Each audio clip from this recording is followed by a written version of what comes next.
Envolé, tentons ce soir d'en savoir un peu plus sur le miel que vous consommez, un produit de plus en plus frelaté. Comment s'y retrouver? Enquête signée Yves Ginca et Sylvain Giaume. Le miel, un produit savoureux, censé être 100% naturel et dont les Français raffolent. Liquide ou crémeux, en cuisine ou sur tartine, nous en consommons 40 000 tonnes par an. Pour satisfaire cette énorme demande, nous en importons du monde entier. Alors notre miel est-il toujours le produit naturel décrit sur l'étiquette? D'où provient-il? Sa pureté est-elle garantie?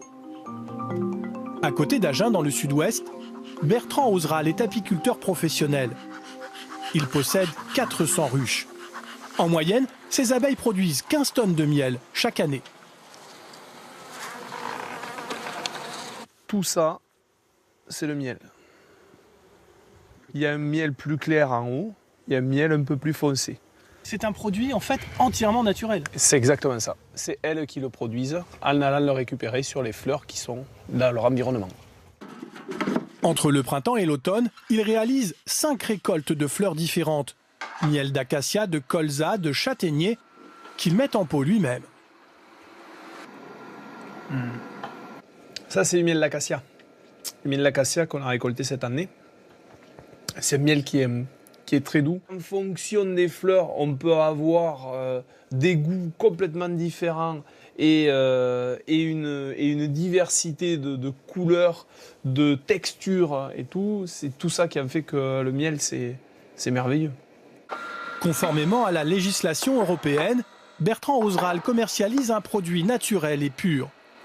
Une production de qualité à l'image de l'apiculture française, qui produit pourtant de moins en moins. L'an dernier, 9 000 tonnes seulement. Conséquence, on a importé 31 000 tonnes. Premier fournisseur, l'Espagne, suivi de la Chine, puis de l'Ukraine, ensuite les pays d'Amérique latine et enfin d'Europe de l'Est. Et sur les étiquettes, l'origine est rarement indiquée, sauf si le miel vient d'un seul pays. Sinon, il faut se contenter de la mention originaire et non originaire de l'Union européenne. Un flou total qui ne gêne pas trop les clients.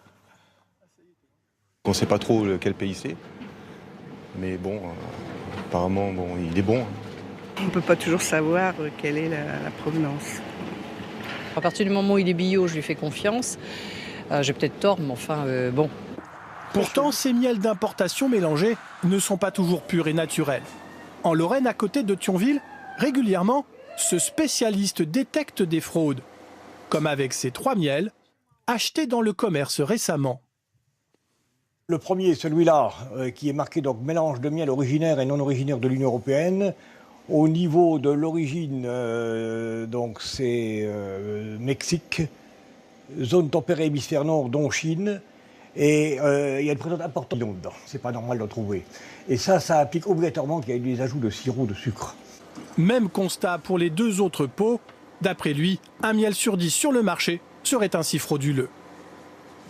On rajoute dedans une certaine quantité de sirop, ce qui permet de rallonger la sauce et d'avoir des miels, entre guillemets, bon marché, hein, puisque le sirop coûte moins cher à produire que le miel. Pour se procurer ce faux miel, il suffit de se rendre en Chine, dans l'une des nombreuses usines spécialisées. En caméra cachée, cette équipe de journalistes se fait passer pour des acheteurs de miel. En négociant le prix, le responsable chinois leur fait une étrange proposition. Je peux vous fabriquer du miel très bon marché, en augmentant le pourcentage d'humidité. Mais à condition que vous le marquiez dans le contrat. Vous allez voir, c'est très simple. Il y a bien une possibilité pour faire baisser le prix. Si vous êtes d'accord, on peut augmenter le pourcentage d'eau dans le miel. On rajouterait comme de l'eau sucrée. Vous voulez dire que vous êtes en mesure de le faire? Si c'est ce que vos clients veulent.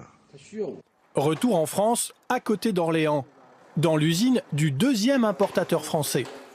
Pour éviter ces fraudes, le responsable des achats a décidé de ne plus rien importer de Chine il y a 2 ans. Il faut savoir qu'en Chine, on a affaire quand même à des fabricants de miel, à des usines à miel. Ils sont quand même, c'est des chimistes. Hein. Ils ont toujours une longueur d'avance par rapport par rapport aux négociants, par rapport au marché, ils arrivent toujours à fabriquer un nouveau produit. Ici, le contenu des 7000 barils importés est systématiquement vérifié en laboratoire. Et les mélanges de miel sont uniquement réalisés à base de produits d'Amérique latine et d'Europe, comme celui-ci. On va mélanger un miel de Bulgarie, qui est un miel plutôt fruité, assez fleuri, avec un miel de Brésil qui est plus corsé, plus boisé, de manière à ce qu'à la fin, on a un mélange homogène et qui, au niveau gustatif, soit ni trop doux ni trop fort. Sur les 2800 tonnes conditionnées dans l'usine l'an dernier, le miel purement français, comme ce miel d'acacia, ne compte que pour 15% de la production totale. Les 2/3 des pots sont remplis avec les mélanges internationaux. Pour l'entreprise, c'est surtout une question de compétitivité. Pour un miel d'acacia de France aujourd'hui, le prix d'achat au kilo, au producteur, il va être entre 8 à 9 euros le kilo. Pour un miel toute fleur d'importation, ça va être 3 euros, 3,50 €, quoi. Donc moitié prix.